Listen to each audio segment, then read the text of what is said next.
So, you know that visceral frustration when you watch a documentary about, like, a massive corporate Oh, yeah, firm absolutely. and the CEO who ruined thousands of lives is just chilling on a mega yacht. You're looking at the screen, waiting for the karma, waiting for the oversight, and there's just nothing. Yeah, I mean, it's the agonizing silence of a system that feels completely broken. We crave accountability, but all we see is the perpetrator prospering while, the vulnerable pay the price. Right. Okay, let's unpack this because today we are doing a deep dive into the text and footnotes of an ancient poem. Psalm 10 from the English Standard Version, to be specific. Exactly. And our mission here is really to analyze this text's brutally raw exploration of injustice, the painful sense of divine abandonment, and ultimately the hope for accountability. It's a heavy topic, but so incredibly relevant. It really is, because the poem opens by confronting that silence head on.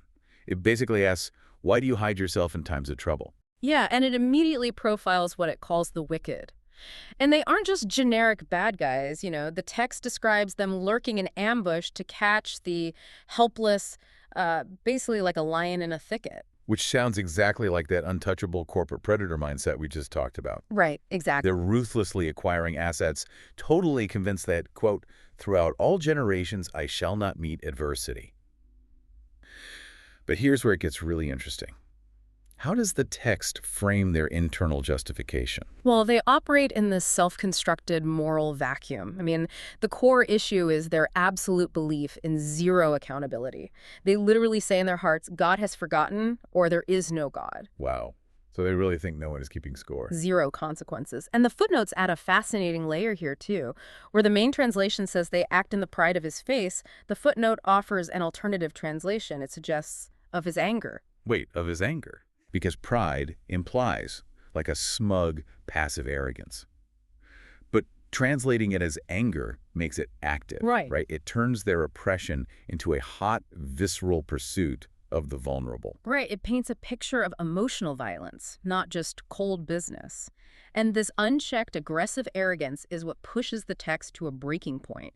It shifts from a despairing observation to a desperate demand. Yeah, the psalmist yells out, "Arise, O Lord, break the arm of the wicked," basically shatter their power. And then the text suddenly pivots. It pivots to assure the reader that God actually does see the mischief and vexation. Okay, but wait, I have to push back here. For sure, good. If the text claims God, or the helper of the fatherless, is actively noting the mischief to take it into his hands, why do the helpless have to be crushed in the first place? That's the big question. Right. Why is the universe just watching and taking notes? So that is the central tension of the entire piece. The text actually doesn't offer a tidy philosophical reason for the delay. It doesn't. No, it really doesn't explain the weight. Instead, it relies on a powerful psychological and rhetorical mechanism.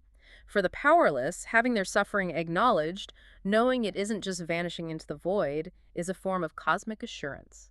Ah, I see. So the promise that every mischief and vexation is recorded acts as a guarantee that an accounting is coming. Exactly. It assures the reader that God will, quote, call his wickedness to account till you find none. So what does this all mean for the big picture? It's like we're pulling the camera way back. We start right in the bushes with that terrifying street-level mugging, and then suddenly we're looking at a satellite view of absolute cosmic order. Yeah, that rhetorical shift is completely intentional. From this demand for immediate action, the text zooms out to an eternal framework. Right, because the passage concludes by declaring the Lord is king forever and ever, stepping in to hear the afflicted and do justice. It creates a stark contrast between the eternal king and the oppressor, because the oppressor is suddenly reduced in the final verse to just a man who is of the earth. Oh, wow. So the untouchable predator is ultimately just dust. The text promises that earthly terror, no matter how absolute it feels in the moment, has a strict expiration date. Right. It's a distinctly human progression. We move from raw despair to a grounded cosmic hope simply by placing human fragility next to eternal permanence. Okay, so to wrap this all up, we've gone from the agonizing feeling of being completely abandoned by the system through analyzing the arrogant anatomy of greed to a profound trust in ultimate justice. It's quite a journey for just a few verses. It really is, which leaves you with this final provocative thought to ponder.